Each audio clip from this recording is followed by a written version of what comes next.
The Iranian army vows to, quote, confront the enemies and put down a series of deadly protests, mostly led by women.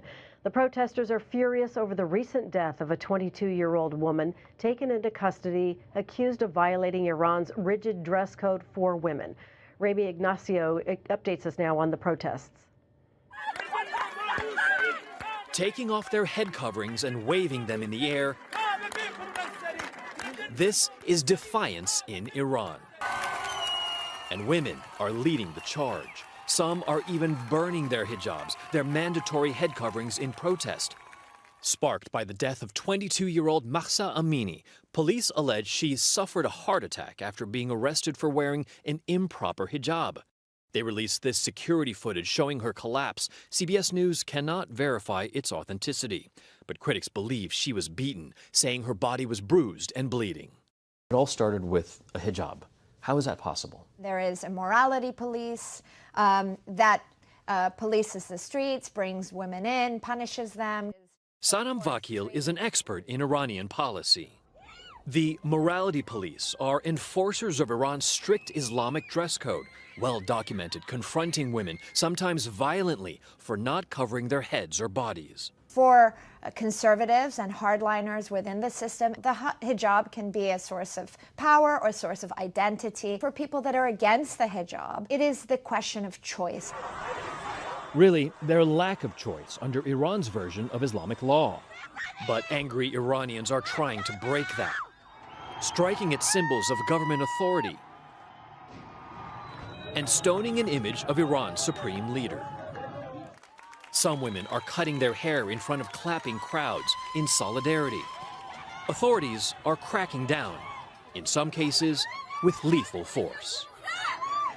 People are just fed up. This is a generation of Iranians that are pushing back. And the rising fear is that Tehran will push back even harder in the days to come. Rami Inocencio, London. A vigil was held at UCSB for Mahsa Amini. Students stood in solidarity yesterday for the women of Iran. The Iranian woman died after she was detained by Iran's so-called morality police, as we just mentioned, again for allegedly not properly wearing her hijab. In that country, they restrict women and they want to control women because of the Islamic hijab. The government of Iran persecuting, beating up every woman in the street, in every town, in order to prove that they did not beat that little girl. Another vigil is happening right now at the UCSB library. It is expected to go until 6 o'clock tonight. A cooking school in Santa Barbara is bringing healthy meals to local campuses. News Channel reporter Mina Wahab joins us live in Santa Barbara with a look at the menu. Mina. It's called Apples to Zucchini Cooking, or A to Z Cooking, and this group teaches kids the ABCs of health and nutrition. Their mission statement is to, quote, bring people together over shared meals. The group teaches children, teens, and adults how to prepare delicious, nutritious, affordable meals made from seasonal and local ingredients, end quote. Right now, A to Z Cooking School is piloting this program at Mount Carmel twice a week with students from 4th to 6th grade. The great thing about cooking is it's super relatable. Like, they got to eat 3 times a day. So when we do these things, suddenly they're like, oh, now I get fractions. Or, oh, I understand that stuff my geography teacher was talking about in terms of, you know, the spice trade.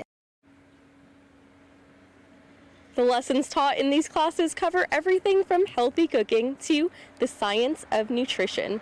A to Z Cooking School is currently looking to expand to other schools as well. Live in Santa Barbara, I'm News Channel reporter Mina Wahab. I love it. Great lessons outside the classroom. Thanks, Mina.